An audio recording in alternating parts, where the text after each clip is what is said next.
Assalamualaikum warahmatullahi wabarakatuh.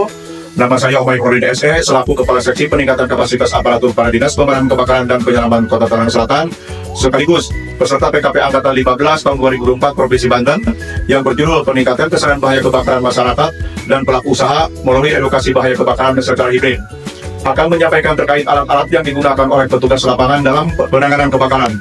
Alat-alat pemadam kebakaran yang akan disampaikan oleh Saudara Riki selaku petugas edukasi kebakaran sekaligus tim efektif aksi perubahan.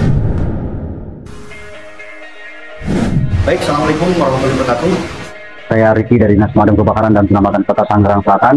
Pada kesempatan hari ini, saya akan menjelaskan apa saja yang akan digunakan oleh petugas pemadam kebakaran di saat menjalankan tugas, mulai dari pemadaman ataupun mau penyelamatan. Ya, yang pertama kita akan membahas terkait tentang perlengkapan petugas pemadam kebakaran di lapangan. Yang pertama adalah helm. Helm ini adalah untuk pelindung petugas pemadam kebakaran. Tidak jauh kemungkinan di lapangan itu adanya runtuhan-runtuhan bangunan, jadi ini terlindung. Ya, kepala petugas pemadam kebakaran terlindung dan dilapisi oleh yang namanya kaca pelindung untuk apabila ada percikan-percikan api untuk mata kita sudah lengkap dengan pelindung matanya. Nah, yang kedua ini adalah APD fire jacket. Dia lengkap dengan celana dan fire bootnya, sepatu bootnya, ya, untuk melengkapi di saat petugas pemadam kebakaran memadamkan kebakaran. Nah, untuk yang ketiga ini adalah masker self-contained breathing apparatus. Jadi untuk kelengkapan pelindung pernapasan petugas pemadam kebakaran apabila masuk ke dalam bangunan gedung yang memang di situ ada korban. Jadi untuk penyelamatan juga ini salah satu maskernya yang akan dipakai oleh petugas dengan helm seperti ini. Disambung melalui, ya, ini adalah tabung breathing apparatusnya, pelindung pernapasan. Dia akan masuk ke sini dan digunakan untuk petugas pemadam kebakaran apabila masuk ke dalam gedung dan untuk evakuasi atau penyelamatan korban. Nah, yang keempat adalah perlengkapan di saat kita mau melakukan pemadaman menggunakan pompa unit pemadam kebakaran, yaitu komponennya yang pertama adalah ini namanya kopling. Modelnya ada dua, ada Siamese connection, ada featherhead. Nah, kalau featherhead dia modelnya mengunci. Nah, kalau yang model Machino kebetulan yang kita punya banyak adalah featherhead untuk mengunci dan lebih kuat. Jadi kalau ada tekanan ini malah mengunci lebih kencang. Ini dibilangnya adalah Y connection, jadi bisa dibagi dua. Untuk ukuran koplingnya itu 1,5 1,5. Jadi dibagi dua, satu mobil bisa jadi dua regu untuk pemadaman. Nah, di saat koplingnya sudah dimasukkan ke kopling pompa yang ada di unit, ya, selang ini ada ukurannya adalah 1,5. Ya, kita punya dua, ada 1,5, ada yang 2,5. Ini jenisnya atau modelnya adalah yang rubber. Ada juga model kanvas, seperti kayak kain. Kita lebih banyak punya untuk karena ketahanan di lapangan itu butuh yang model kanvas.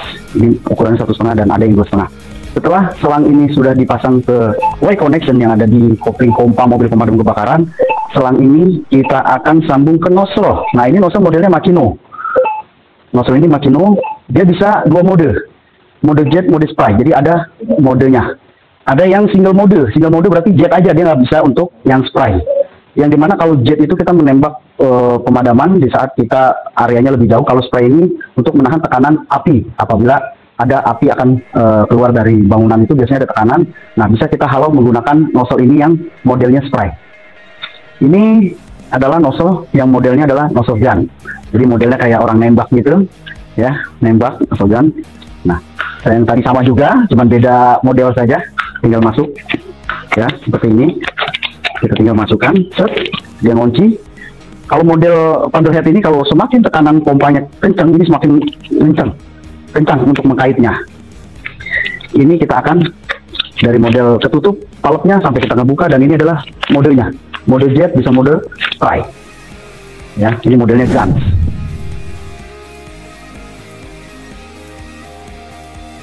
Ini kita sekarang sudah di unit pemadam kebakaran. Jenisnya adalah unit pancar, unit untuk tempur.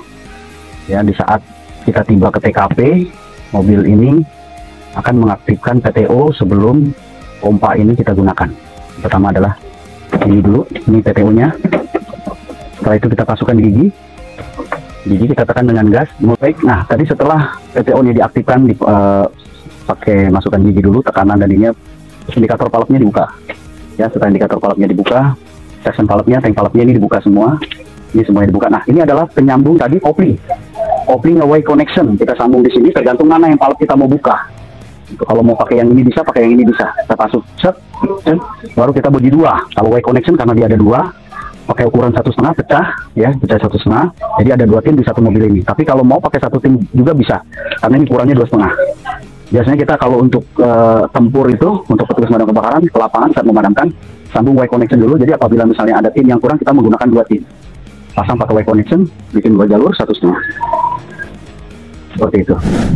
Nah, setelah ini ada alat-alat untuk penyelamatan. Sebenarnya banyak alatnya, tapi di sini adalah alat yang lebih terlihat adalah senso, ya. Ini berjenis modelnya adalah Steel 070. Ini untuk petugas penyelamatan apabila ada pohon tumbang yang mengganggu akses aktivitas warga di jalan ataupun merugikan masyarakat sampai menimpa kendaraan ataupun rumah warga atau penduduk. Jadi kita pakai senso ini. Karena tugas pemadam kebakaran dan penyelamatan Kota Tangerang Selatan tidak hanya melakukan pemadaman, tidak hanya melakukan penyelamatan, ada juga kita penyuluhan kepada warga, ada juga pelatihan kepada pengusaha, pemilik gedung atau pengguna gedung, dan dibentuknya satuan relawan pemadam kebakaran di tiap-tiap perusahaan atau tiap-tiap gedung. Dan untuk masyarakat, kita ada 2, masyarakat tingkat RT RW dan ada tingkat sekolahan. Nah, sekolahan ini banyak yang berkunjung ke kami itu anak-anak TK, PAUD. Ya, ini kita lengkapi APD seperti mirip pemadam kebakaran di saat bertugas. Ini APD-nya, yang lengkap dengan celananya, ditambah juga helm. Nah, helm ini dengan baju ini nanti anak-anak itu mereka pakai di saat mereka mau mencoba untuk melakukan pemadaman. Jadi seolah-olah seperti petugas pemadam kebakaran.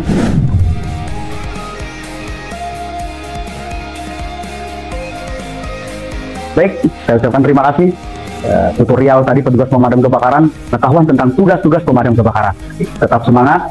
Salam Yuda Bramajaya, pemadam kebakaran Indonesia, pantang pulang sebelum padam. Demikian alat-alat yang akan digunakan oleh petugas pemadam kebakaran. Selanjutnya, saya akan menyampaikan cara penggunaan APAR pada saat terjadi kebakaran di sekitar tempat kerja maupun di rumah. 1. Ambil APAR. 2. Bebaskan selang. 3. Buka pengaman. 4. Tes tekanan. 5. Arahkan ke sumber api. 6. Sapu dari kiri ke kanan. Selanjutnya, cara pemasangan dan penempatan APAR. 1. Pada posisi yang mudah dilihat, dicapai atau diambil, dan dilengkapi dengan tanda pemasangan. 2. Sesuai dengan jenis dan kelas kebakaran benda yang akan dilindungi.